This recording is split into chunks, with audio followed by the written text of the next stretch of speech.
When you consider what Mr. Carney just said, that Canada is not for sale, does this make the discussion a little more difficult to start on? No, not at all. No, not at all. No, time will tell. It's only time. But I say, never say never. I've had many things that were not doable, and they ended up being doable, and only doable in a very friendly way. But if it's to everybody's benefit, you know, Canada loves us and we love Canada. That's, I think, the number one thing that's important. But we'll see. I mean, over time, we'll see what happens. What is up, YouTube? My name is Happiness and welcome to my channel. So, Donald Trump and the Prime Minister of Canada, Mark Carney, just met today. So, but before I go into Donald Trump and Mark Carney, yeah, guys, I just want to show you something. So, yeah, want to give you quality content. As you can see, my internet speed is a bit slow. So, yeah, I even bought, you know, just to install the LAN cable, the internet cable. So yeah, we're gonna be giving out quality content. But yeah, back to the topic. Yeah, Donald Trump met with Mark Carney. So let's check out on the meeting. So yeah, let's check it out.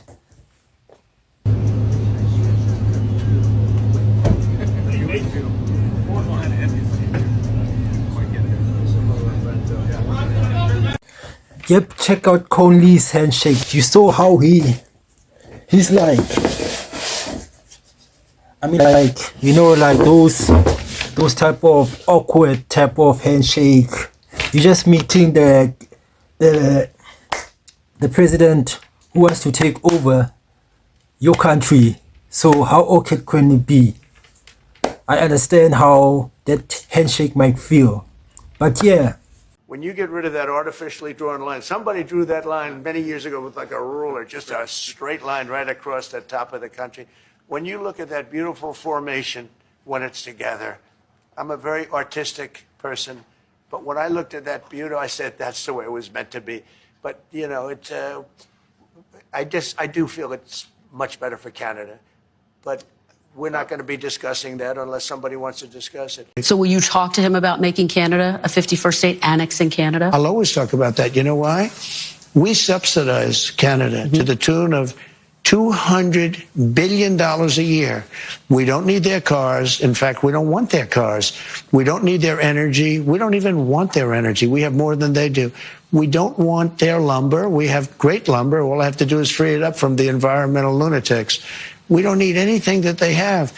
We're giving them. I asked Mr. Trudeau, who I call Governor Trudeau, I said, you know, not Prime Minister, Governor. I said, Governor Trudeau, could I ask you one question?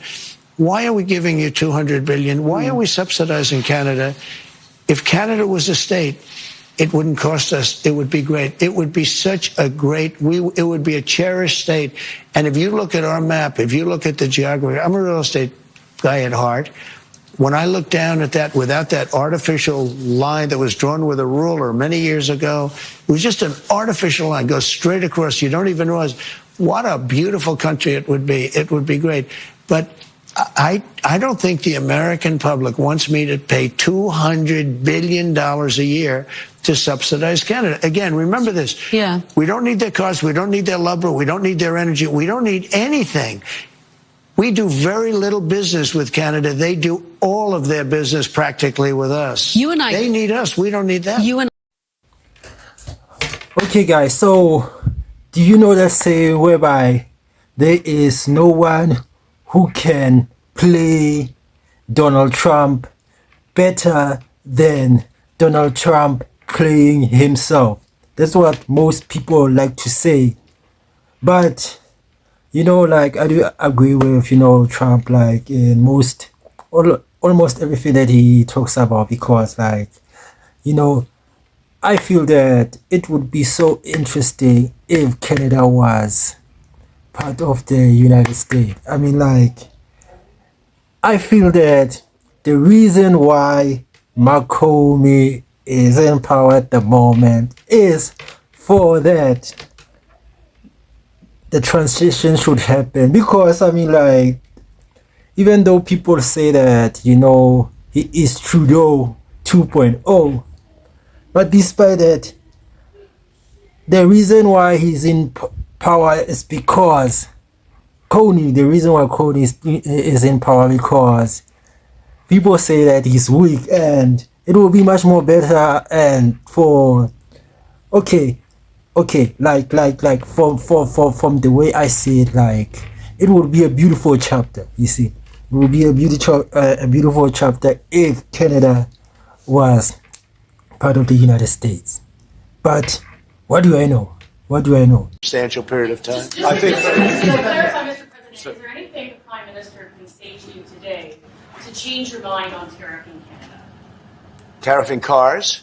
Tariffing Canada. Is there anything he could say to you in the course of your meetings with him today that would get you to lift tariffs on Canada? No. Why not? Just the way it is. What's the first state? If Canadians don't want it, would you respect that? Sure, I would. But this is not necessarily a one-day deal. This is over a period of time they have to make that decision. Yes, go ahead. Yep. Comey reminds me of that guy, that quiet guy in the class, you know, like, whenever, like, everybody's talking and then he wants to say something, like, he's always over-talk, or, like, that type of guy who you're easy to cut off so easily. But you saw him, like, he's like, you know, like, I just want to, wait, yeah, no, Coney, you want to say something? Oh, no, say, talk quickly, talk, yeah. Give Coney a chance to talk, okay? Give Coney a chance to talk. We are the largest client of the United States in the totality of all the goods. So we are the largest client of the United States. We have a tremendous auto sector between the two of us, and the changes that made have been helpful. 50% of a car that comes from Canada is American. That's not like anywhere else in the world. And to your question about is there one thing? No, this is a bigger discussion. There are much bigger forces involved, and this will take some time and some discussions, and that's why we're here, to have those discussions, and that is represented by who's sitting around the table. See, the conflict is, and this is very friendly. We're not. This is not going to be like we had another little blow up with somebody else. That was a much different. This is a very friendly conversation. But we want to make our own cars. We don't really want cars from Canada, and we put tariffs on cars from Canada. And at a certain point, it won't make economic sense for Canada to build those cars. And we don't want steel from Canada because we're making our own steel, and we're having massive steel plants being built right now as we speak. We really don't want Canadian steel, and we don't want Canadian aluminum and various other things because we want to be able to do it ourselves. And we, because of, past thinking of people, we have a tremendous deficit with Canada. In other words, they have a surplus with us. And there's no reason for us to be subsidizing Canada. Canada's a place that will have to be able to take care of itself economically. I assume they can. Okay, going back to, like, I do agree with, Donald Trump. That's why I like this president, because he stands his ground from the war in China, not the trade war with China and Mexico, like all these tariffs, like you have to stand your ground, when you say no, it's no. And so that your opponent can know that, when I mean business, you better know that when I say something that I mean it, I mean it. And that's why I love Trump, because he stands his ground. He really stands his ground, like the art of the deal. You see, the art of the deal. There's nobody who can do it better than Trump, who can seal the deal. Yeah, that's the art of the deal that we are just witnessing at the moment in real time. As you know from real estate, there are some places that are never for sale. That's true. We're sitting in one right now, Buckingham Palace that you visited as well. That's true. And having met with the owners of Canada over the course of the campaign last several months, it's not for sale, won't be for sale ever. But the opportunity is in the partnership and what we can build together. And we have done that in the past. And part of that, as the President just said, is with respect to our own security. And my government is committed for a step change in our investment in Canadian security and our partnership, and I'll say this as well, that the President has revitalized international security, revitalized NATO, and us playing our full weight in NATO, and that will be part of it. And they Yep, now you now hear what Trump is. He's like, no, true, like, you're right, Coney. You can't go and hijack buildings in Manhattan. That's not, it doesn't work like that. Even Coney is telling him that, yo, you can't go around and, make a hostile takeover on any property that you want. And Trump is like, no, yeah, true, yes, true. I like even his face, like, like, it's not like he's used to being told that the truth like that. Yeah, no, you're right, Coney, you're right, that's true. When you consider what Mr. Carney just said, that Canada is not for sale, does this make the discussion a little more difficult to start on? No, not at all. No, not at all. No, time will tell. It's only time. But I say never. I've had many things that were not doable, and they ended up being doable, and only doable in a very friendly way. But if it's to everybody's benefit, Canada loves us and we love Canada. That's, I think, the number one thing that's important. But we'll see. I mean, over time, we'll see what happens. Well, guys, I'm just gonna be honest with you. I feel that, Trump has to stand his ground. But there's this one tweet where this guy says, we are watching the art of the deal play out in real time. Trump pitched annexed Canada, Carney campaign against him, but when the cameras rolled inside the Oval Office, something's changed. Trump played the long game, and call me, he might have knowingly walked into a trap. Let's roll the clip and break it down. But what I think is that, I do believe, I'm going to go back to saying that I do believe what Trump says, that, never say never. When you believe in something, you have to stand by it. You have to stand by it. If you say something will happen, you have to. It's like how they say, what do they say? They say that if faith, never give up. Always keep on going. Never lose hope. Never give up. Yeah. But yeah, despite that, I also saw that this one graph shows that, the only people that are worried, the polls, in order for people worrying about the future of Canada, a poll shows that, what people were voting for, like improving standard of living, creating employment. And then there's this one graph showing that to dealing with Trump. And it shows that people over the 60 years voted for that. They want, it shows that that red line went up there to show that, the old generation is too worried about the legacy that they are gonna leave. But yeah, despite that, let's check out a couple of videos to hear what people have to say about, I feel that, yeah, we need to hear what Canadians are feeling. Yeah. I compiled a couple of videos to hear from Canada. But let's check these videos out and then, yeah, we'll come back.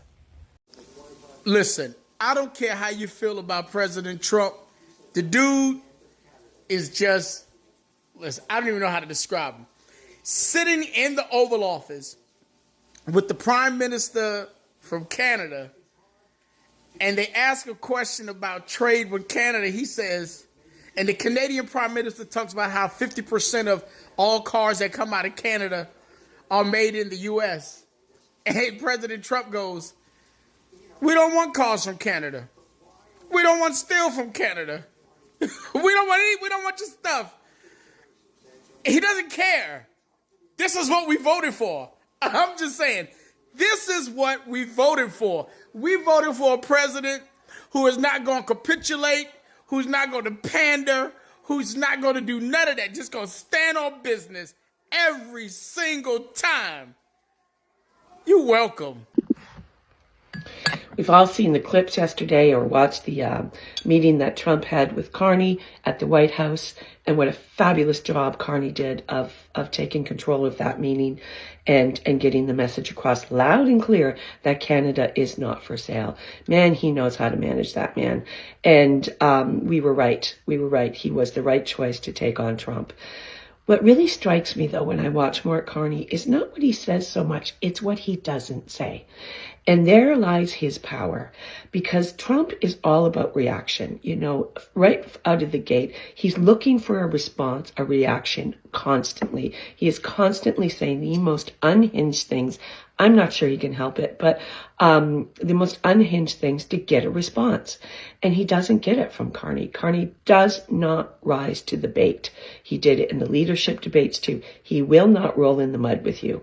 So, you know, when he was insulting Freeland and Trudeau and Gavin Newsom and 51st State, Carney just stayed strong. His quiet strength and intelligence and integrity just usurp anything that is coming out of Trump's mouth.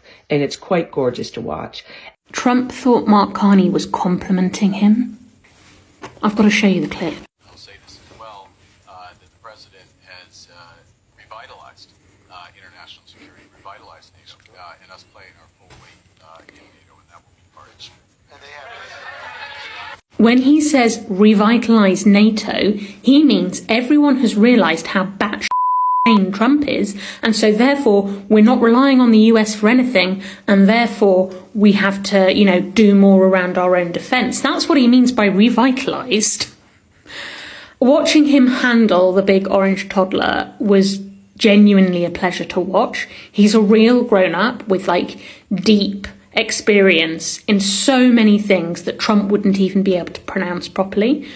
And, you know, he has to be careful. He can't be outright disrespectful for loads of reasons.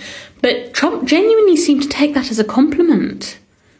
That Mark Carney was telling him, well done. You only have to have like a smallish brain to be able to read between the lines and understand what he was actually saying. In the meeting with the new Prime Minister of Canada, President Donald Trump told him, look, we don't even do that much business with Canada anyway for them to be talking crazy like this. Like, be for real. Like, I know we've had a relationship, we've been friends, and we can still be cool. But let's not overplay your position like you just mean something to us. And the Prime Minister said, well, wait a minute now. We do business. We're the largest consumer to America in the world. Like, we consume the most products from America. Like, we spend money with you. We shop with you. Like, don't play us like we broke, President Donald Trump. We having paper. Like, we spend money with you. And President Trump was like, okay, correction. We don't need nothing from you. Like, you need us. Just how you said you shop with us, the cars you make, the lumber you make, the steel you make, and that we buy from you, we just doing it to be nice. We can make our own lumber. We can make our own steel. And we for sure can make our own cars. Like, this is America. We created cars. So President Trump said, we still rock with you, twin. We just don't need you, twin. President Donald Trump said we need to be more self-sufficient. We need to produce our own stuff. Like, we've been subsidizing you for too long. So he said, you're still my partner. You're still my boy. We just gotta, get ourselves straight. So still shop with us. Shop. But us buying from you, we're going to fall back a little bit. Now, of course, the Prime Minister of Canada and Canadians are supposed to feel a type of way about that. Like, why wouldn't you? You've had a customer for years who's saying, we don't want to be a customer anymore. But at the same time, although I understand, if I don't need to buy any products from you, why should I?